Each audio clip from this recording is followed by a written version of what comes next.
Oh, hello everyone.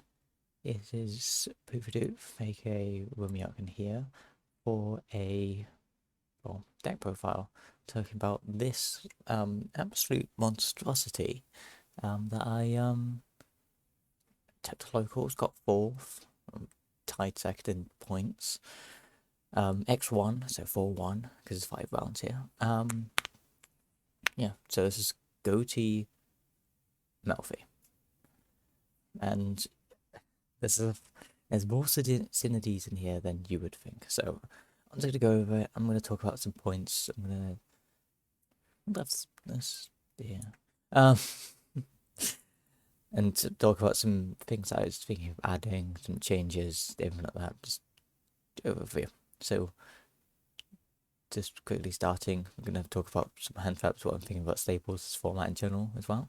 I thought this was pretty good. Pistols felt great. They really put in a lot of work because so matchups were was it Scareclaw, Branded, Striker, Exosister, and Pendulum. So Bestials put a ton of work in the Striker matchup. They were quite good in the Exosister. I could just always have them around.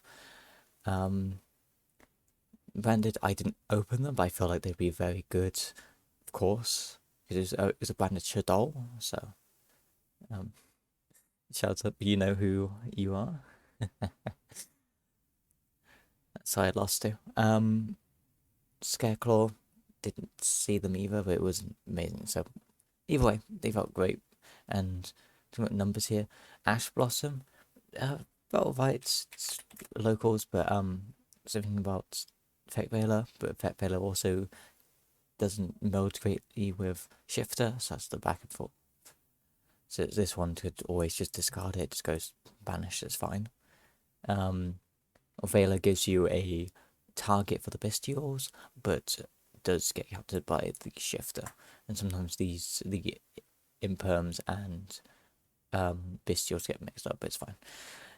I've picked up, depending, I was thinking about bumping up the number of Jerusalem, going up to 2 and 3, because they're good to have a level 6's rotation to use for synchro material.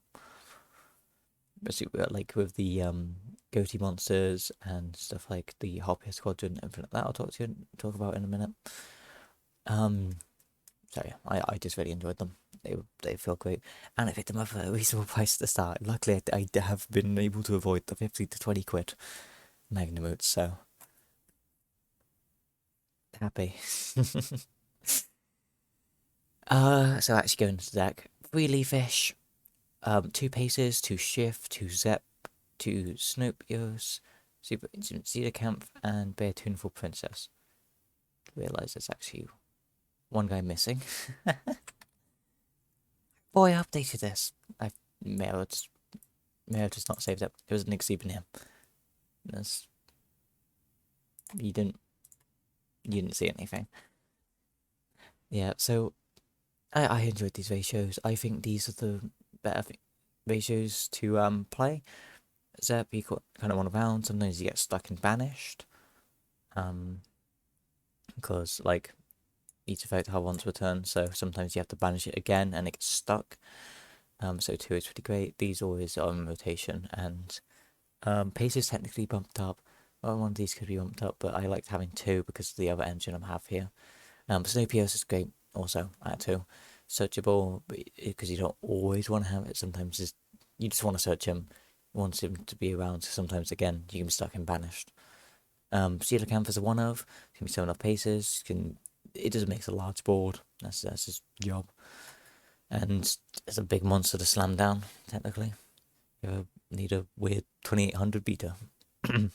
Then 1 of Beer 2 to 4 Princess is a searchable off of Impulse.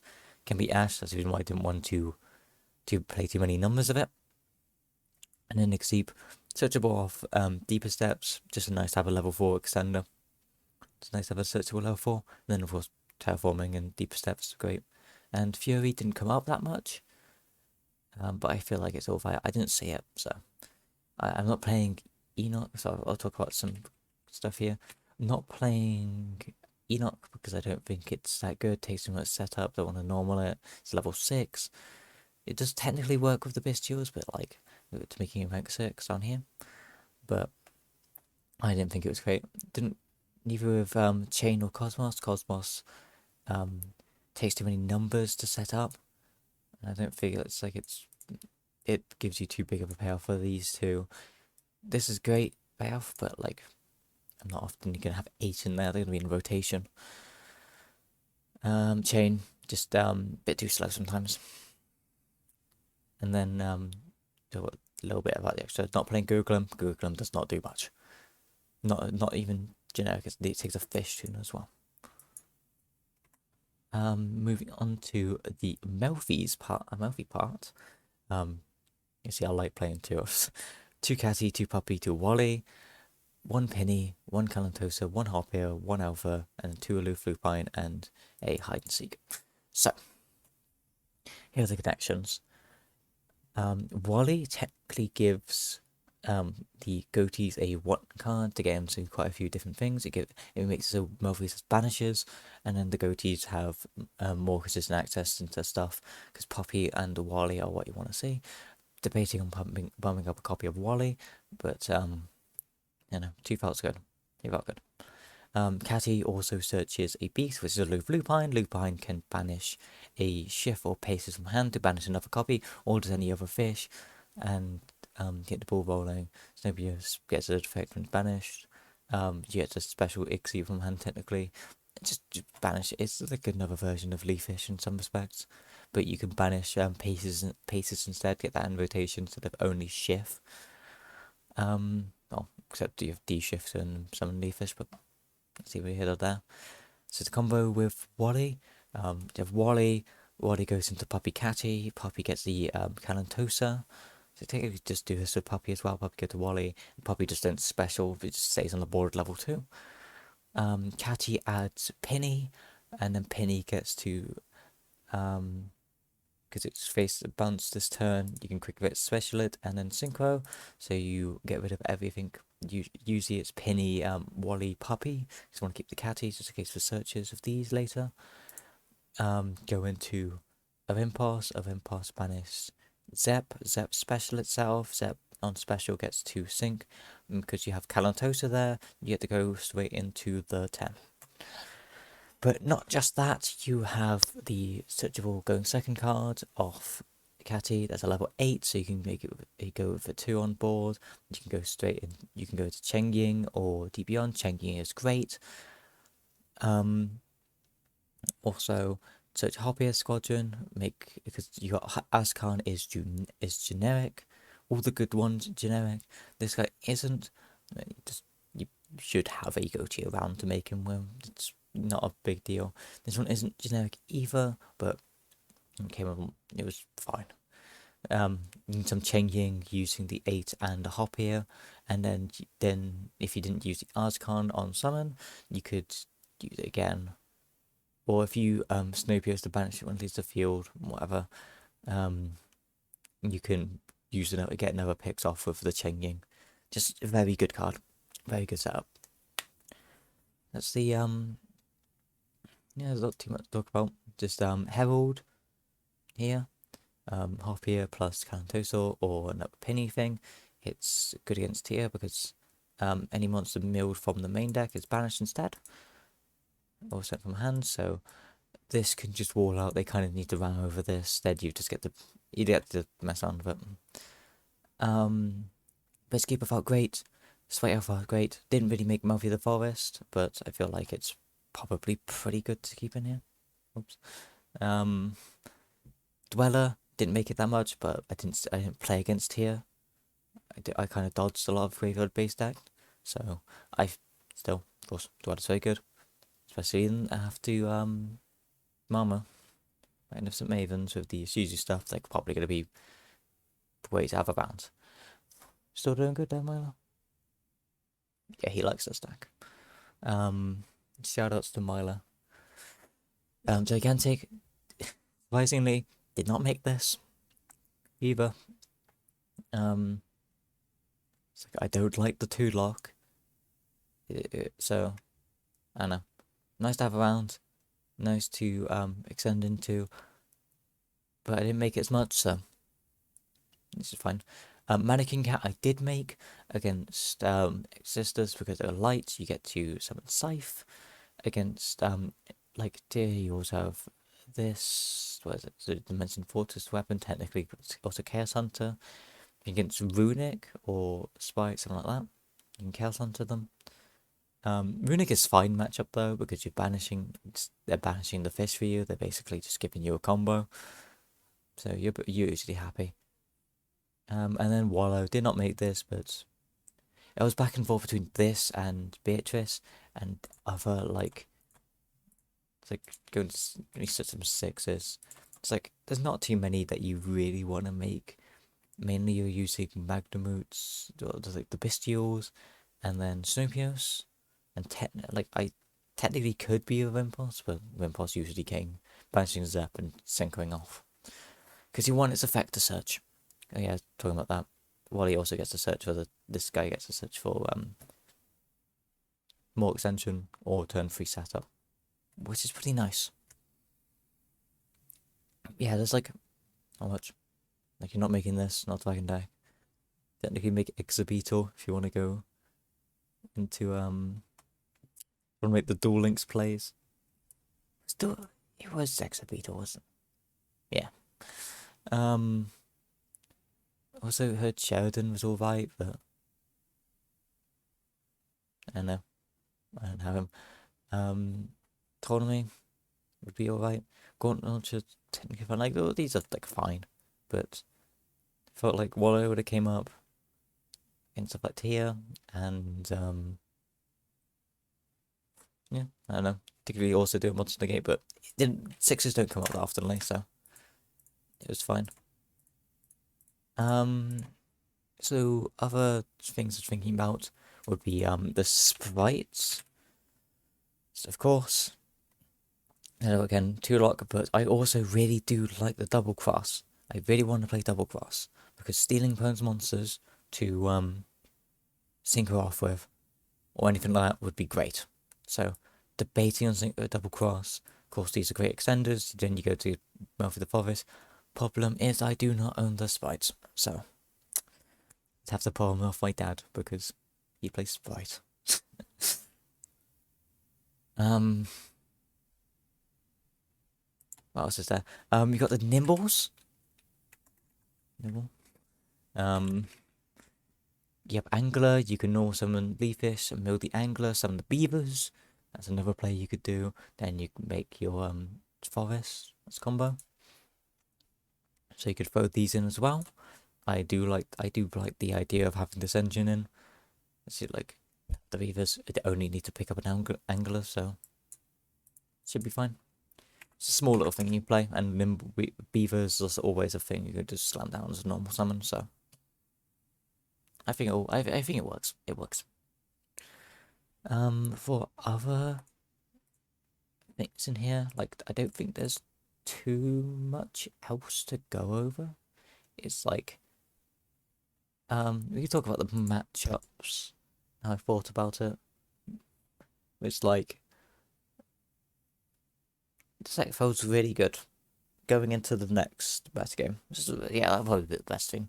Next meta game, probably people saying about is like a Shizu 2 elements, though still always got a grain of salt because every single time there's after a ban list, people say X deck is the best deck confirmed straight after this ban list. It never is. Never is. Remember that time everyone thought PK was going to be the best deck? Like multiple times in a row? Like, spray PK, play PK. Well, I beat that deck 2-0 with Ojama Tri-Brigade at Birmingham Regionals I went to ages ago. Birthday format. You keep on being wrong every single time. I was Tira's best deck straight afterwards, after the ban list, before Darkwing Blast. It wasn't necessarily, probably just Runic Spike.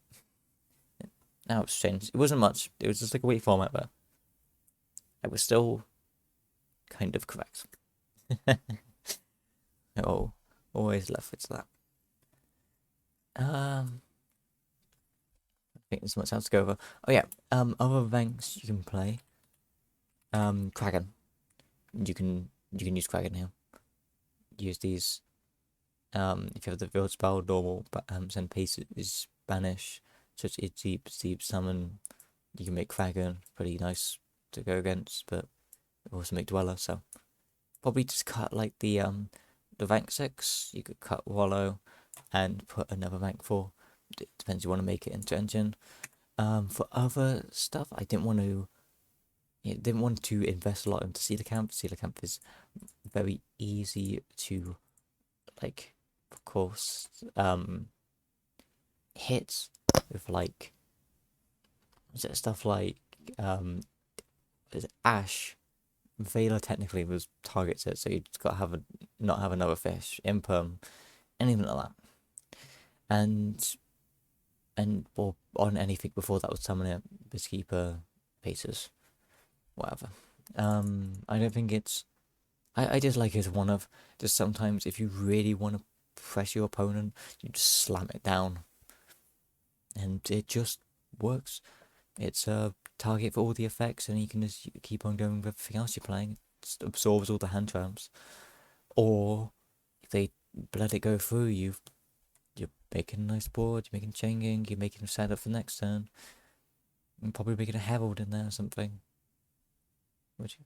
No, because you're not at level 2s. You're making the 6, you're making the changing. You're making like you're making the rank 2s, you're probably making like Melffy the Forest. This probably sounds nice.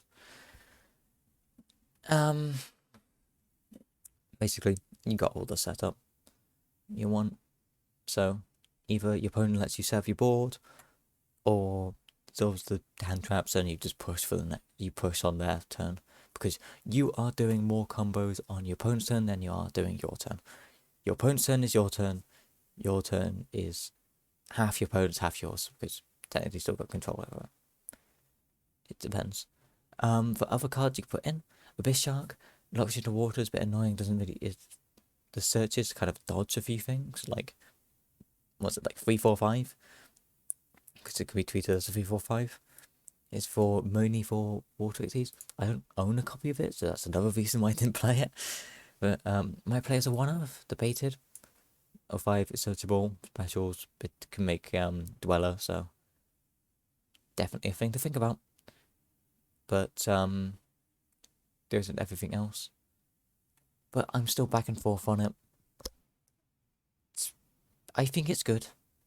Don't get me wrong, I think it's good, but I think it'd be best as another one of that may take up the spot of probably swap Fury out for Abyss Shark. That's what I'll probably do. And if you want to go heavier on the Cedar Camp package, you want to play like Griefus and Oystermeister to make it a big board. Like that.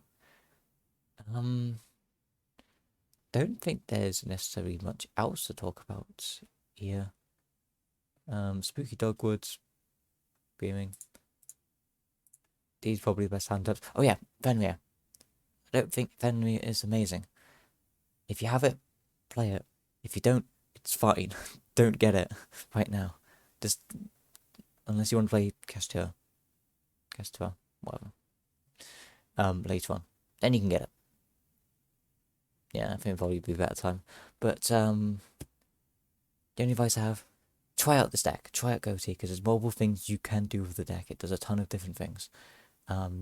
Pick up the Bestials. I want to play more Bestials. I want to pick up Rebellion. I've hit like 7 here. I've put everything in. I want to play it as like a heavier Bestial like Ghoti thing. I think this is the deck I want to take into the next meta game if it's supposed to be like a lot of Suzu tier, a lot of milling. I'm very happy for it. You can just Fancies from Graveyard. You've got Snowpiercer to do stuff. You're banishing your opponent's monsters. You're just dodging everything. Usually, it's Yuzu stuff. If they banish their cards, it's completely fine because like, oh no, the card has been they banished stuff to shuffle my stuff back. Oh no, I'm just chinging you. It's fine. I think this, tinker with it, it's probably going to be a reasonable deck. Definitely. yeah, that's all I got to say. Try this deck, see what you think, give you some more advice, follow me on like, talk to me on like Twitter, got stuff open on there, and that's about it. So, I don't know. Hope you enjoyed Reddit Rant. Uh, hopefully this video was watchable. It's kind of just a brain dump, kind of just a complete full tangent, but new, actually, before I forget, just a ton of these, just before I leave, making a video soon with the Darth Nash, so does a lot with Hidden Arsenal. Very happy, gonna put my worm guide on there, so if you're wanting to see, if you want to see that, because I've been talking about it for a little while, and talking about like the old channel, it's going to be probably put up on there, and any other points I'll just add on to here, but I'm pretty sure I should be able to get everything up there. So I'll send you to that, hopefully. And if you're watching this video after that, then hey, how's it going? But either way, got to go. Bye bye.